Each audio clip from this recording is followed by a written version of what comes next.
How do you feel? How does it feel? It's sad, isn't it? It's like, I'm not sure is it sad for the neutral?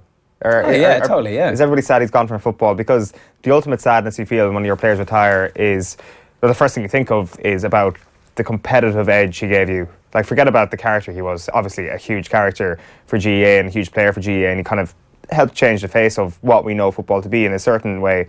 But the first thing that comes to mind is like, oh Jesus, there goes another one. There goes another one of those players that you can't really define how he came to be so important or how he came to arrive. He just was. He was just part of a generation of footballers that just happened to be there together at the one time that were also utterly fantastic. You're talking to Darragh O'Shea's, the Colm Coopers, the Kieran Donaghys. They are the people, the Seamus Monaghan's, those players that you point to and are like, who is going to be the next that guy? And Kieran Donaghy is probably the last of that crew where you're like, to a certain extent, that person is irreplaceable. So that's certainly the first thing you think. But then also you just think of the wider character that he was. Just such a joy to watch. Like, you cheer for Kieran Donaghy louder than you cheer for most players. And granted, Mayo and Dublin fans, it seemed, cheered against him more than they would cheer against most other players as well. So you were channeling your inner poet on the website, on offtheball.com, to write about this yesterday.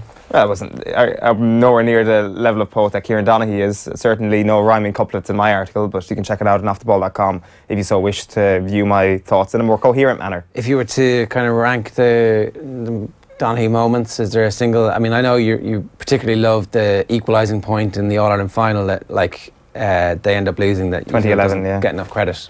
Yeah, that, because so 2011 is a funny one because I was standing in Hill 16, so in hindsight obviously a terrible place to be in 2011. And just imagine how cocky you were. Well, let's go to the hill and we'll be taunting the Dubs afterwards. Well, like, it's funny you should say that. So Kerry were 3 points up at that point. It wasn't me, but there was a friend beside me who started chanting to Dublin fans around him, you're not singing anymore. And I was like, what are you doing? We're only 3 points up here. What are you doing? And then suddenly, like, Man happens, and it's like, oh shit, we are dead. Like, I wasn't really familiar with what Dublin was. I was like, these people are going to kick the shit out of us because we were singing. You would have deserved it, yeah. And then suddenly, we're a point down, and Kieran Donaghy scores that point, and it's like, yes, we're finally going to hang on here. It's going to be a draw. And lo and behold, it wasn't a draw. We lost. But for that brief few moments, it was incredible, and it would have gone down as one of the great points had Kerry survived that day and perhaps won a replay, or had they gone on and kicked on and won on that occasion. But you've got to talk about 2014. Like, 2014 for... Like, I'm not sure. I'm interested to hear what other people might think, but I think...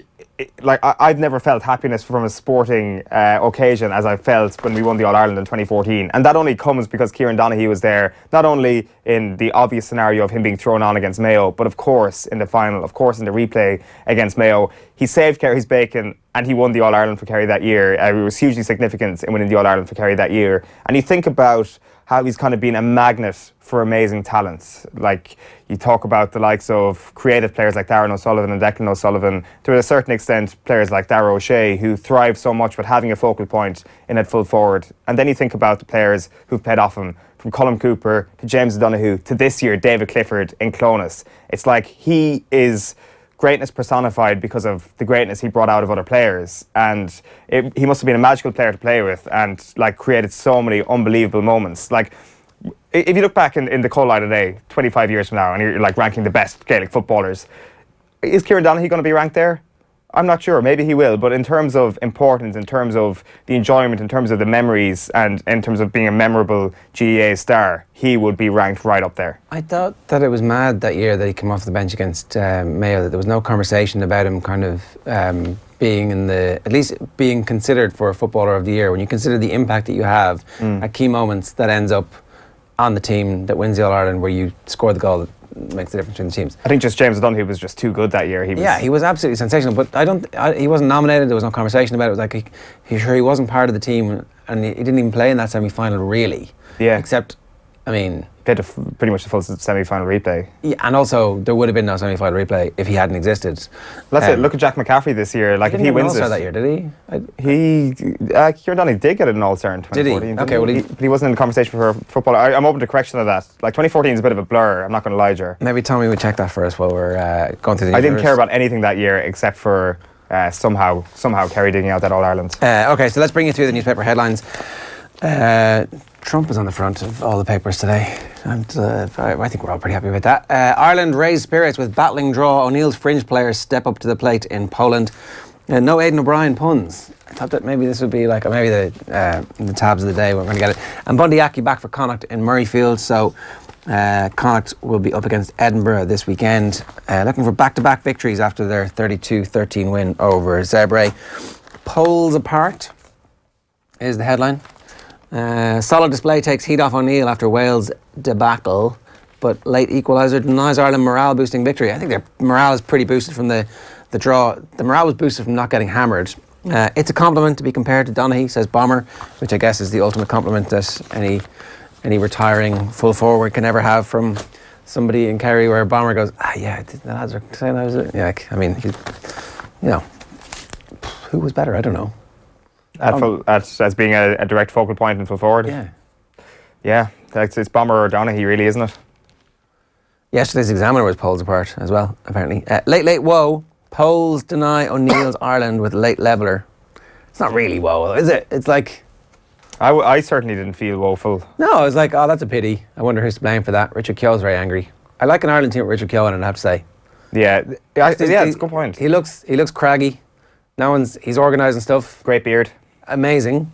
And he's shouting at people. I mean, it might all be for show. It might be completely meaningless, but I like an Ireland team with Richard Keogh in it. We kind of reversed that point where, really the World Cup 2018 qualification campaign, where you score a goal and then suddenly it's face and hands time, even though it's only a friendly. It was so inevitable that we were going to concede. It must just be a mental thing at this point, where it's like, we're 1-0 up.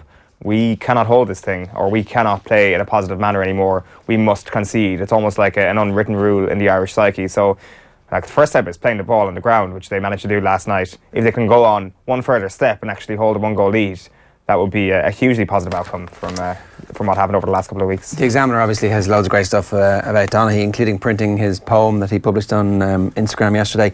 And then this is interesting, obviously. Mike Quirke knows him as well as anybody. They're really good mates, and he's tipping him to be a manager. Eamon Fitzmaurice was on Off the Ball last night on the radio, tipping him to be a future Kerry manager. And he's saying the last 4 years Donaghy's like, the last 4 years have been up there with the most enjoyable of my career. I was playing, I was fit, I was healthy, it felt like bonus territory. I wonder could he have done one more year?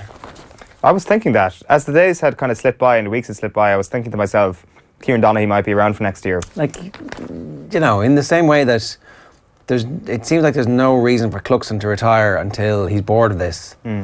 Doesn't really seem there's that much reason. Now, there was all that stuff around the Irish Open and whether or not he'd been dropped before going to it and all those rumours, and you're thinking, maybe if they'd stuck him in the team a bit earlier in the season, if they'd played the full game, would things have been different for them? But he ultimately created the best moment of the summer for Kerry this year, which would suggest that he's good enough to go on one more year, but maybe he wanted to go out without kind of looking like a flailing old man in the side, and he wanted to go out with a lot more respect, and that's probably a reason behind it as well. Just mentioning Mike Quirke there, I'm not sure what's going to happen over the next couple of months when it comes to the next managerial appointment, but I would not be surprised in, say, 4 years' time that Mike Quirke and Kieran Donaghy are both standing on the sideline for Kerry in some sort of managerial capacity. A lot has to go down to how Quirke does with his club over the next couple of weeks. It could be a potentially massive season for him at Kearns O'Rahilly's. So just explain Kearns O'Rahilly's. Go on, tell everybody who is unfamiliar with the nuances of the Byzantine Kerry football. Tommy Walsh could be back. He scored 2 goals at the weekend to beat Dr. Crokes after being 9 points down. Which is an outrageous result. When Crokes were 9 points up, it's like Crokes are doing Crokes things again. And to be fair, it wouldn't have been Rahilly's season over because there's a back door at that point. So Crokes gone into the back door. Tommy Walsh scored 2 goals, along with, they've got some top level Kerry talent in terms of Jack Savage, in terms of Barry John Keane, and of course David Moran. If they win the championship, David Moran will be Kerry captain next year, which can only be a positive. But separately to that, it seems that Mike Quirke has taken them from a place where they almost got relegated from senior championship football last year. They survived by the skin of their teeth, had to play a relegation playoff, to a point now where they're actually in the conversation to perhaps go all the way in the championship. That's a pretty successful managerial achievement already. A couple of more years with that, maybe get him into the Kerry setup with one of his best mates, Kieran Donaghy, who clearly has the mentality to be a future Kerry manager. The two of them, you could do a lot worse, Kerry County Board, than getting them inside the tent very, very quickly over the next 2 or 3 years. Rogue Angel out to turn back the clock and repeat his 2015 heroics in today's big Listowel Festival feature. Angel Eyes, another Kerry national, is the lead on the Racing Post. Have you ever been to Listowel to the races? No, I haven't actually. It's supposed to be great. Yeah, we should go down next week and do the whole show from there. Yeah, definitely. Let's do that. Tommy, thumbs up from Tommy there inside. So yeah, let's sort it. Keen Saga, a pound shop, Saipan and Poland game just as dull. I mean, it is. It wasn't. I thought the Keen Saga wasn't boring at any point. I thought it was like very enjoyable. And the Saipan comparisons that were creeping out over the last few days, I wasn't buying any of that stuff, because ultimately, like, it's Harry Arter, not Roy Keane, who is the subject of the managerial issue, and it's Roy Keane, the manager, not the player. And so you're talking about very low wattage stuff here. The WhatsApp kind of... The WhatsApp was a boom. Like flamethrower over this. It's class. O'Brien scores on debut to ease pressure on O'Neill. I thought the players responded magnificently. I mean, you can just see Martin O'Neill being absolutely thrilled with that. And then Marcus Rashford scored for England last night against Switzerland as they won a boring friendly 1-0. And Ireland got hammered at the Tallaght Stadium 6-0 by Germany in the Under-21 European Championship. Yeah, so Noel King probably won't be the next Ireland manager. Back page of the Herald this morning is O'Brien lifts Irish spirits. Debutants called Boo Squad in Poland ahead of qualifiers. And Coleman acting as mediator in dispute, says Kevin Palmer. So he's been in communications with Harry Arter over his possible return to Martin O'Neill's squad for next month's games against Denmark and Wales in Dublin. It does seem that the sounds are much more positive when it comes to Harry Arter potentially making a return to the Ireland camp in time for that home doubleheader next month. Back page of the Irish Daily Mail this morning is rock stars. Spirited Kids offer a sense of hope to embattled O'Neill. For all our audio listeners, rock spells W-R-O-C. So close to tab of the morning to you, but we might save it for a horse racing pun in a little while. Back page of the Sun is Wouldn't It Be Rice? O'Neill's upbeat. Poland won, Ireland won, and a major bonus payment for Kieran. Kieran Donaghy feels his latter Kerry years were among the best. The back page of the Mirror is Aid mission a success, but new injury blow for skipper Coleman ruins a good night for O'Neill and Irish. So Seamus Coleman might be a doubt for next month's double header. And here is the racing pun on the back of the Irish Daily Star, the only newspaper to go with a racing pun on Aiden O'Brien. Dark Horse is the headline. Unlikely hero Aiden O'Brien helps to restore Irish pride. Dubs up for Gong, says Kieran Cunningham, and Star will be a Kerry boss. Also Cunningham's story there, that's Eamon Fitzmaurice's quotes.